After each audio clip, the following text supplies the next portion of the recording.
Hi guys, welcome to Remi and Juvan's world. இன்றைக்கி என்னோடய மீன் தான் பார்க்க போகிறோம். அதில் எங்கள் அண்ணன் 3 மீன் கொடுத்துருந்தாங்க. ஒன்று குதிச்சு செத்துருச்சு.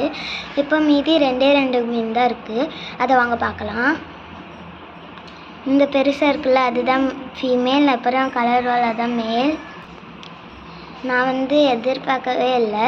ஏன்னா இது 3 குட்டி ஃபஸ்ட்டு போட்டுச்சு நான் ஸ்கூல்லேருந்து வரும்போது. அதில் ஒரு குட்டி கொஞ்ச நாளுக்கு அப்புறம் செத்துருச்சு. அதுக்கப்புறம் திருப்பி குட்டி போட்டுகிட்டே இருந்தது. மொத்தம் 12 குட்டி போட்டுச்சு. அதில் ஒரே ஒரு மீன் பறந்த உடனே செத்துருச்சு. ஸோ இப்போ 11 குட்டி இருக்குது. 11 குட்டி இருக்குது.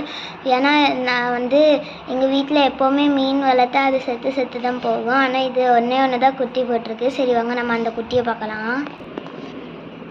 இதுதான் அந்த குட்டி மீன். ஃபஸ்ட்டு 2 பெருசாக இருக்குல்ல, இங்கே என்ன அங்கே ஒன்று. இதுதான் ஃபஸ்ட்டு 3 குட்டி போட்டுச்சுன்னு சொன்னேன்ல. இதில் அந்த 2 மீன் இருக்குது. இனி வளர்ந்தாதான் தெரியும் அது எது நெக்ஸ்ட்டு குட்டி போட்டுச்சுன்னு. ஓகே காய்ஸ், இந்த வீடியோ உங்களுக்கு பிடிச்சிருந்ததுன்னா லைக் பண்ணுங்கள், ஷேர் பண்ணுங்கள், பக்கத்தில் உள்ள பெல் ஐக்கானை கிளிக் பண்ணுங்கள். அப்போ தான் நான் வீடியோஸ் பண்ணுறது உங்களுக்கு நோட்டிஃபிகேஷன் ஆகும்.